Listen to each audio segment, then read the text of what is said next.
En manchette, aujourd'hui, c'est officiel, un film sera fait sur la vie de Gilles Villeneuve.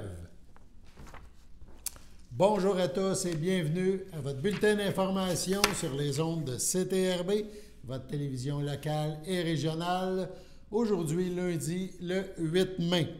Juste avant de parler du film sur Gilles Villeneuve, on rappelle l'avis d'ébullition d'eau potable à Sainte-Geneviève-de-Berthier. Donc, la municipalité de Sainte-Geneviève-de-Berthier a émis un avis d'ébullition pour les résidents, l'ébullition évidemment de l'eau, pour les résidents du secteur du chemin Grande-Côte entre les numéros civiques 900 et 1950. Les gens qui demeurent à cet endroit doivent faire bouillir l'eau au moins 3 minutes avant de la consommer, et ce, jusqu'à nouvel ordre. Nous voilà donc au sujet principal. Crystal Film vient d'annoncer qu'il y aura un film sur Gilles Villeneuve, mais avant, on rappelle, on est le 8 mai et c'est aujourd'hui un triste anniversaire puisqu'il y a 41 ans, Gilles Villeneuve perdait la vie sur le circuit de Zolder en Belgique un samedi pendant les qualifications. Donc, en cette journée commémorative, Crystal Film Production s'est dit heureuse d'annoncer que c'est l'acteur Rémi Goulet qui incarnera Gilles Villeneuve, alors que Rosalie Bonenfant sera sa conjointe, Joanne Villeneuve, dans ce film sur la légende de la Formule 1. Ayant obtenu le financement de la part de Téléfilm Canada et de la SODEC, ainsi que l'appui de Bell Media Crave, la production du film qui aura pour titre Villeneuve débutera très bientôt. Le tournage commencera à l'hiver 2023-2024. Villeneuve est réalisé ou sera réalisé par Daniel Roby, scénarisé par Daniel Roby et Guillaume Lonergan et produit par Christian Larouche. Donc, on le rappelle, le 8 mai aujourd'hui, c'est le 41e anniversaire de la mort du regretté pilote et c'est cette journée qui a été choisie pour annoncer ce film. Dans un premier temps, on cite Mélanie Villeneuve, oui, la fille de Gilles. Nous sommes vraiment excités d'avoir franchi ces étapes importantes dans ce grand projet qui me tient tant à cœur. La jeune carrière de Gilles en course reste peut-être la partie de sa vie qui est la moins connue à ce jour. Quelle merveilleuse façon de la faire rayonner que d'avoir partagé notre vision avec Daniel et Christian il y a de ça de nombreuses années. Nous avons avec nous une équipe formidable, a cité Mélanie Villeneuve lors de cette annonce. C'est un projet ambitieux, mais s'il y a bien un sujet québécois qui peut susciter autant d'engouement partout dans le monde, certains disent même qu'il est une plus grosse vedette en Europe qu'il ne l'est au Québec et au Canada.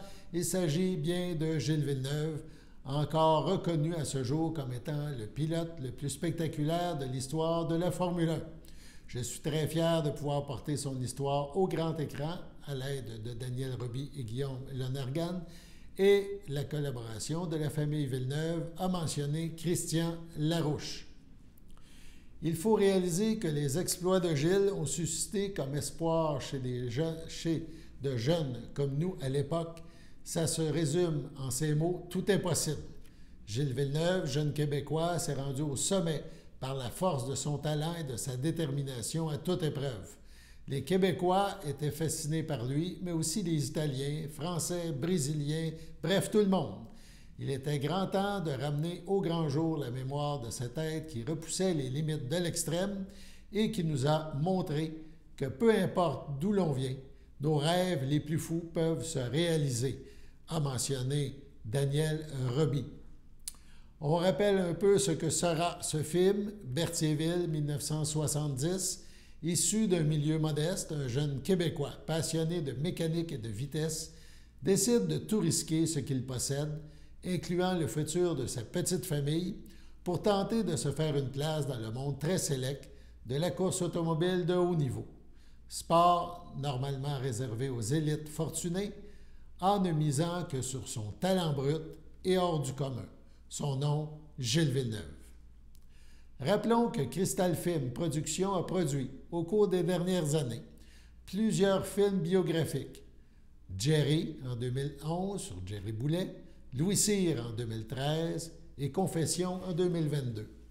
Christian Larouche développe présentement des projets de films sur le hockeyeur Guy Lafleur et sur la chanteuse Diane Dufresne.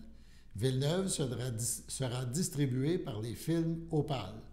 Autre mention qui n'est pas dans les communiqués de presse officiels, mais celui qui incarnera Gilles Villeneuve, Rémi Goulet, est un Lanaudois. Il vient de Lavaltrie et il est le fils du préfet de la MRC d'Autrey, donc le préfet Goulet, qui est bien fier de son fils. On en est certain. Voilà donc pour les premiers détails concernant le film sur Gilles Villeneuve. Donc, tournage prévu pour l'hiver prochain. Ça débutera l'hiver et ça terminera l'été pour une sortie en 2025, nous dit-on. La ville de Lavaltrie est fière d'annoncer que la conseillère municipale Lisette Falker a reçu, vendredi dernier 5 mai, le prestigieux prix Francine Ruet-Jutras, remis par l'Union des municipalités du Québec, l'UMQ. Ce prix vise à reconnaître l'excellence et le leadership des femmes dans le milieu de la politique municipale. Créée il y a 10 ans et remis à des mairesses depuis sa création, Mme Falker est la toute première conseillère municipale à recevoir ce prix.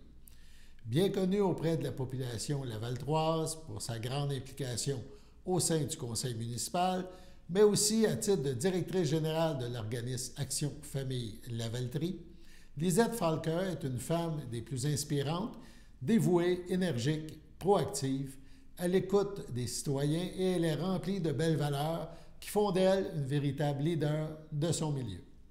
Mme Falker a amorcé sa carrière en politique en 2001 pour la municipalité de Saint-Félix-de-Valois où elle a siégé pendant 12 ans. Alors entrepreneur et engagée dans sa communauté d'affaires, elle laisse également sa trace dans le développement touristique et agro-touristique de la région. Dès 2005, Mme Falker transpose ses acquis et son expérience politique dans un nouveau milieu de travail à Lavaltrie. Rapidement, elle se fait connaître par son engagement communautaire à titre de coordonnatrice d'Action Famille Lavaltrie, avant d'être élue en 2017 comme conseillère municipale de Lavaltrie. La place des femmes dans la société et l'avancement de celles-ci en politique deviennent une nouvelle source d'inspiration et de défis pour elle. Déjà, à son premier mandat de conseillère municipale à Lavaltrie, Mme Falker s'engage dans les dossiers de loisirs et de culture ainsi que dans le volet urbanistique. Elle amorce ainsi sa carrière politique en se consacrant au projet d'une nouvelle bibliothèque municipale. Dès son deuxième mandat, elle se voit nommée comme présidente du comité consultatif d'urbanisme et ne tarde pas à faire ses preuves. On lui confie aussi des mandats de développement économique et elle supervise le dossier du programme d'aide aux collectivités rurales. Ses compétences de leader sont également reconnues dans son milieu de travail où elle réalise de grands projets au sein de la communauté lavaltroise. Entre autres, en 2008, elle relocalise Action Famille Lavaltrie dans un environnement qui permet à l'organisme de déployer son plein potentiel et de revoir son offre de services.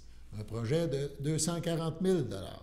En plus de ses engagements professionnels, Mme Falker participe à la naissance du réseau des femmes élues de Lanaudière.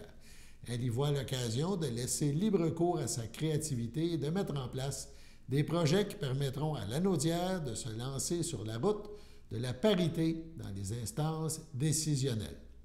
Sa vision d'ensemble et son approche collaborative font de Mme Falker une femme d'exception tant dans son engagement communautaire que dans sa contribution politique.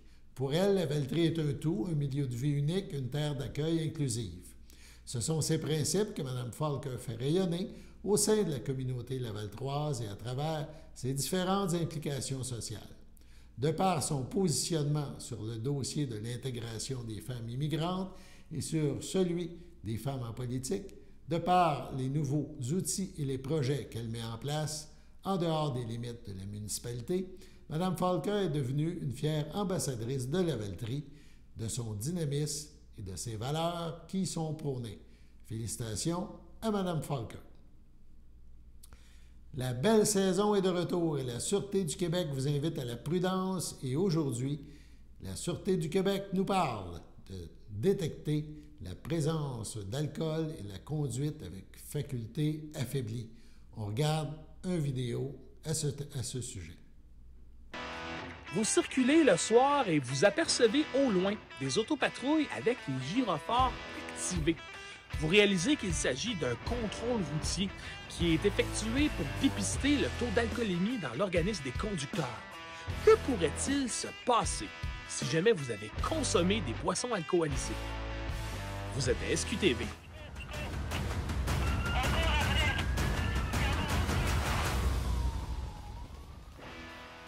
Je suis présentement sur le territoire de la MRC des Laurentides-Nord, situé à Mont-Tremblant. On est sur un point de contrôle et un des outils dont disposent les patrouilleurs pour dépister si un individu qui conduit un moyen de transport a de l'alcool dans son organisme, c'est l'appareil de détection approuvé. C'est un appareil portatif que les policiers ont en leur possession. Ils peuvent donner l'ordre à un conducteur de se soumettre à un prélèvement d'échantillons d'haleine pour évaluer si la limite légale du taux d'alcoolémie dans l'organisme du conducteur dépasse celle qui est prescrite par la loi. Depuis 2018, les policiers ont le pouvoir d'interpeller les conducteurs de façon aléatoire pour dépister s'ils ont de l'alcool dans l'organisme. Dans le fond, c'est une enquête qui va s'amorcer, une enquête en matière de conduite avec les capacités affaiblies par l'alcool, la drogue ou une combinaison des deux. Ce qu'on va venir vérifier, c'est la façon dont la personne va interagir avec nous. On va regarder évidemment s'il y a une odeur de boisson alcoolisée dans l'habitacle ou qui sort de l'haleine même du suspect. On va regarder aussi ses yeux. On va regarder la façon dont il nous parle et aussi la façon dont il va nous remettre ses documents. C'est des indices qui nous en disent beaucoup sur l'état de conduire du conducteur. Le conducteur que vous voyez avait consommé de l'alcool. Par contre, les policiers ne sont pas convaincus qu'il n'était pas apte à conduire son véhicule. Il va donc devoir se soumettre à un test de dépistage à l'aide de l'appareil de détection approuvé. Par conséquent, je vous ordonne de fournir immédiatement dans les échantillons d'haleine que j'estime nécessaires pour en permettre une analyse convenable à l'aide d'un appareil de détection approuvé et de me suivre si nécessaire. Un refus ou une omission d'obtempérer à cet ordre constitue une infraction qui vous expose à des poursuites criminelles, à des poursuites pénales et notamment à la suspension immédiate de votre permis de conduire ainsi qu'à la saisie du véhicule. Est-ce que vous avez bien compris? Oui. Parfait. Je vous ordonne de souffler. Souffler, souffler, souffler, souffler, souffler, souffler, souffler. Excellent. OK. Donc, vous avez soufflé caution. OK? Donc, ce qu'on appelle caution, en fait, c'est que vous êtes sous la limite permise, OK, par la loi, mais vous pourriez être en ascension. Si vous avez terminé, mettons, bu votre dernier verre à 15 minutes, ça se peut que ça continue d'augmenter. OK. Moi, c'est sûr que ce que je vous recommande dans ce cas-là, en fonction de comment vous sentez, c'est peut-être si votre conjoint peut conduire si elle a moins consommé d'alcool. Sinon, vous êtes sous la limite permise. Je dois faire attention à vous. Fait que, monsieur, je vous redonne vos documents. Soyez prudents sur la route. OK. Merci. Bonne soirée. Si le conducteur dépasse de façon convaincante la limite légale de 0,08, le 80 mg d'alcool par 100 ml de sang dans son organisme, il va être placé en état d'arrestation et sommé d'être transporté au poste de police pour y subir des analyses qui sont plus précises et qui vont déterminer le taux d'alcoolémie qu'il a dans son organisme. L'appareil de détection approuvé que les policiers ont avec eux dans leur autopatrouille, ça sert à valider des soupçons qu'ils vont venir acquérir en discutant avec le conducteur et en observant certains faits. Ni une gomme, ni une pastille ne peuvent venir déjouer ce prélèvement-là. Ça fait partie d'une panoplie d'outils dont disposent les policiers pour assurer la sécurité du public, parce qu'on ne le rappellera jamais assez, chaque automobiliste a le droit de bénéficier d'un réseau routier sain et sécuritaire.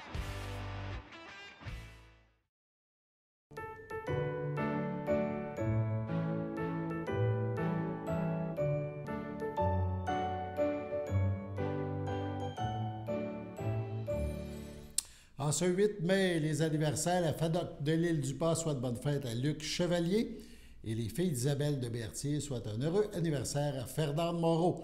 C'est votre anniversaire aujourd'hui, 8 mai. Toute l'équipe de CTRB se joint à moi et vous souhaite bonne fête. Parlons maintenant éducation. Donc, le regroupement Parlons Éducation invite la population québécoise à prendre la parole au sujet de notre système d'éducation lors d'un forum citoyen les 12 et 13 mai au Cégep de Joliette. Parlons Éducation a été mis sur pied par 4 organisations citoyennes, Debout pour l'école, L'École ensemble, Je protège mon école publique et le Mouvement pour une école moderne et ouverte. C'est une initiative citoyenne indépendante du gouvernement, des partis politiques, des corporations et associations.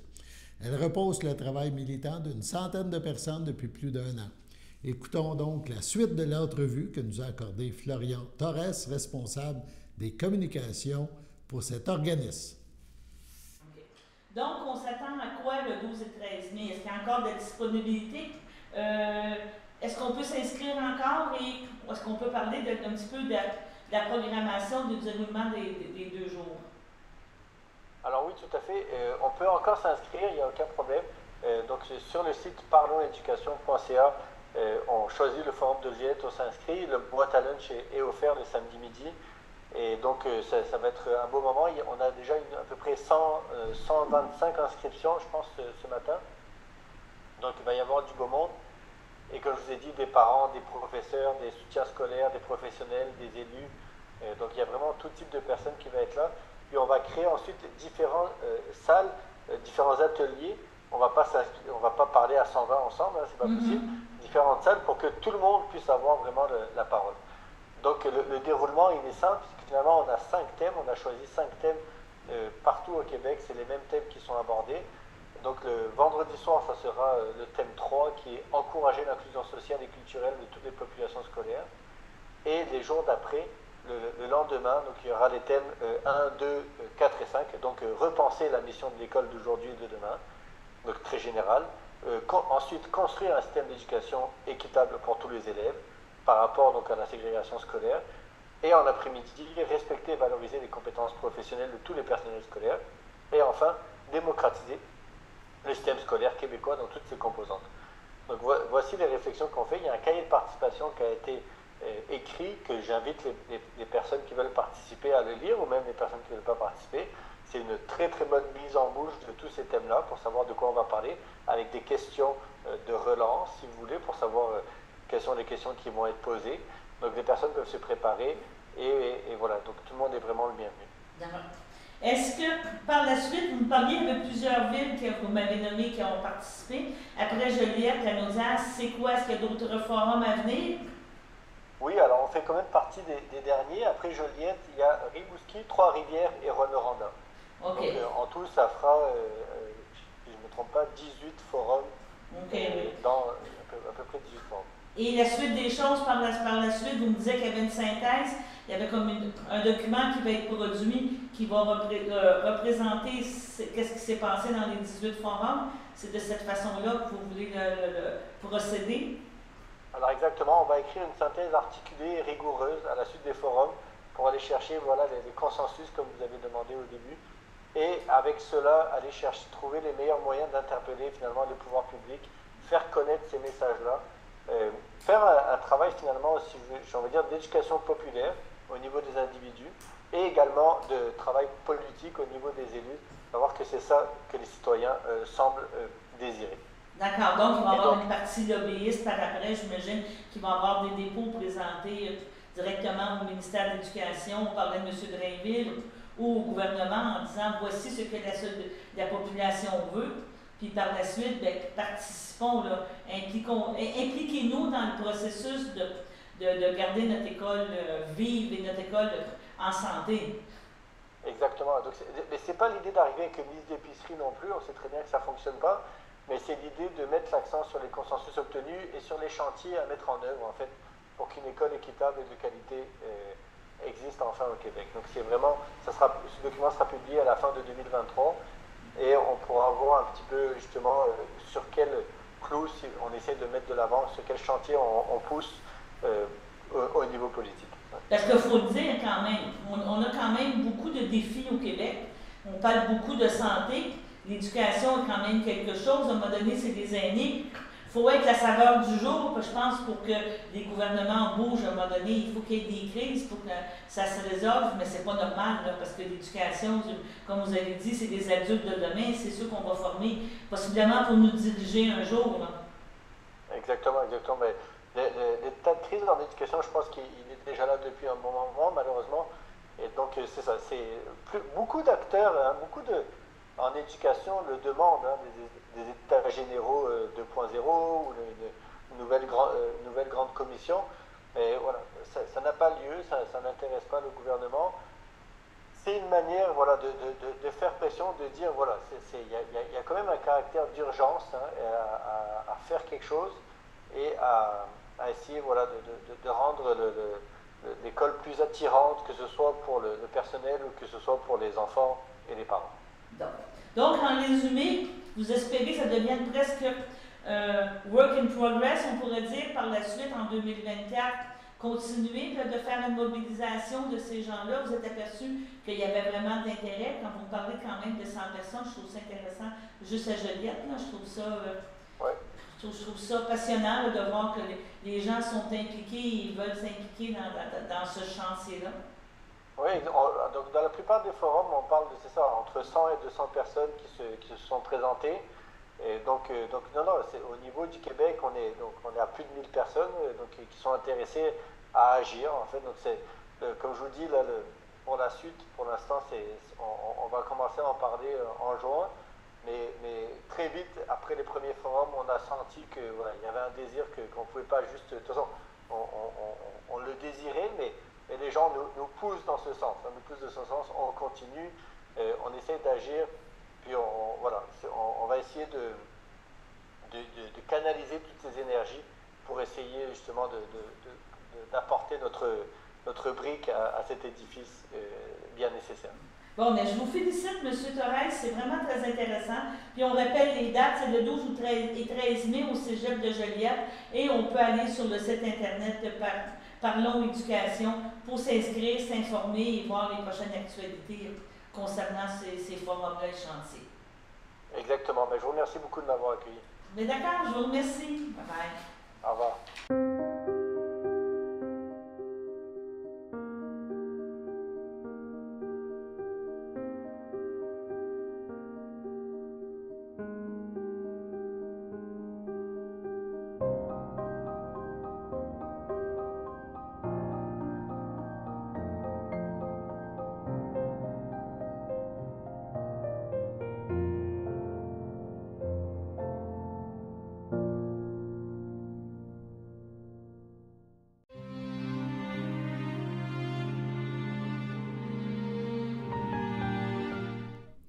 Au CHSLD Champlain-le-Château de Berthierville, le 10 avril.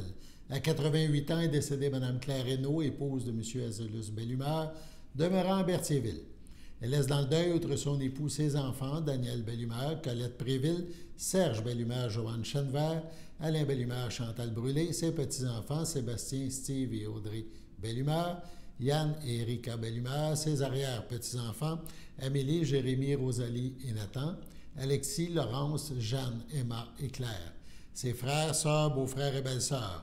Denise Hainaut, feu Omer Doucet, André Hainaut, Lucie Frappier, Armand Hainaut, Marie Pellerin, Annette Hainaut, Régent Dauphin, Françoise Aubuchon, feu Jean-Paul Bellumeur, Janine Clermont, feu Gilles Bellumeur, Fernand Bellumeur, Françoise Poulette, Claudette Bellumeur, Marc-Henri Milot, ainsi que plusieurs neveux, nièces, autres parents et amis. La famille vous accueillera samedi le 13 mai dès 13h en l'église Sainte-Geneviève de Berthier. Suivront les funérailles en ce même lieu à 14h30. C'est avec un profond regret que la famille de M. Richard Darvaux vous informe de son décès subit le 21 avril dernier. Il laisse dans le deuil sa conjointe Carole Marcille, sa fille Viviane et son conjoint Frédéric Marcotte, son fils Philippe et sa conjointe Jessica Maucrane. Ses petits-enfants, Charles-Alexandre, Félix-Olivier, Élie, Samy et Léna. Ses frères, Denis Darvaux, René Darvaux, Francine Laforêt et Maurice Darvaux, Marie-Claude Valois. Ses neveux, nièces, autres parents et amis proches, ainsi que ses employés et leurs familles. Comptable de profession, entrepreneur dans l'âme, il a été à la barre du groupe Bermex Incorporé, aujourd'hui Meubles BDM Plus Incorporé, depuis 1987. M. Darvaux a toujours été un homme avec un grand cœur, un homme juste et équitable, un bon vivant. C'est autour d'une table, un bon verre de vin à la main, qu'il célébrait la vie, les succès et l'amour des siens. Au cours des dernières années, il a pleinement profité de la vie avec davantage de temps auprès de sa famille et de ses petits-enfants adorés au Québec, en Floride et même ailleurs dans le monde. L'industrie du meuble et de l'entrepreneuriat perd donc un grand homme. M. Darvaux était ambitieux, un bâtisseur et un visionnaire. Son départ attriste évidemment tous ses proches. S'il vous plaît, veuillez compenser l'envoi de fleurs par un don à la Fondation du CHU Sainte-Justine, une cause qui lui tenait particulièrement à cœur, en étant un donateur majeur. Vous pouvez aussi apporter un jeune arbre qui pourrait être planté en sa mémoire. La famille vous accueillera le vendredi 12 mai, de midi à 16h et de 18 à 21h au complexe funéraire Efterio, 741 rue Notre-Dame à Berthierville, ainsi que samedi, le 13 mai, de 9h à midi. Une cérémonie en hommage à sa vie aura lieu le samedi 13 mai à midi à la chapelle du complexe. Au CHDL par Ferland, le 2 mai, à 80 ans, est décédée Mme Marie-Berthe Caron, fille de feu Omer Caron et de feu Cécile Turcotte, demeurant à Saint-Charles-Borromée, native de Saint-Barthélemy. Elle laisse dans le deuil ses sœurs Monique Caron, feu Jean-Marie Barrette, Marguerite Caron, feu Réal Lamoureux, Lucie Caron, ainsi que plusieurs neveux, nièces, autres parents et amis. La famille vous recevra samedi le 20 mai dès 10h en l'église de Saint-Barthélemy. Les funérailles auront lieu en ce même lieu à 11h. Oui, voilà. Madame Berthe Caron sera inhumée au cimetière de Saint-Barthélemy. Sur ce, passons à la météo.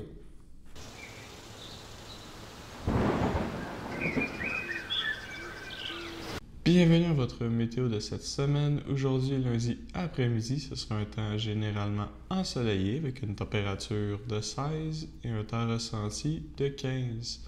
Lundi soir, ce sera dégagé avec une température de 11 et un temps ressenti de 9. Lundi nuit, ce sera dégagé avec une température de 4, un temps ressenti de 1.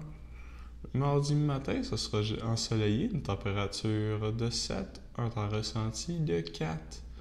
Mardi après-midi, ce sera ensoleillé, une température de 15 et un temps ressenti de 14.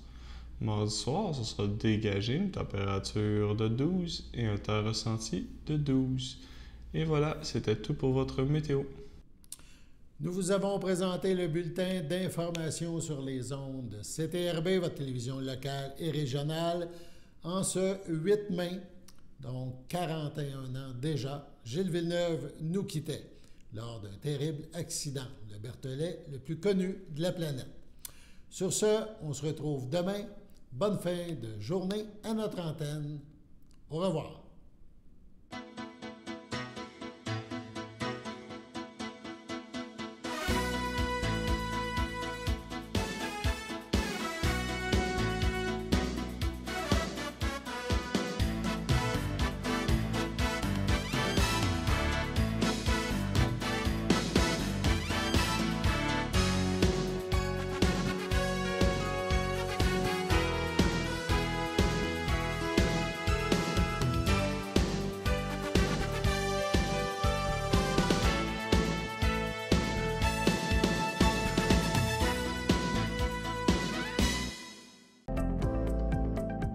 Les télévisions communautaires autonomes du Québec, ce sont les télévisions les plus importantes parce qu'elles sont proches de la communauté.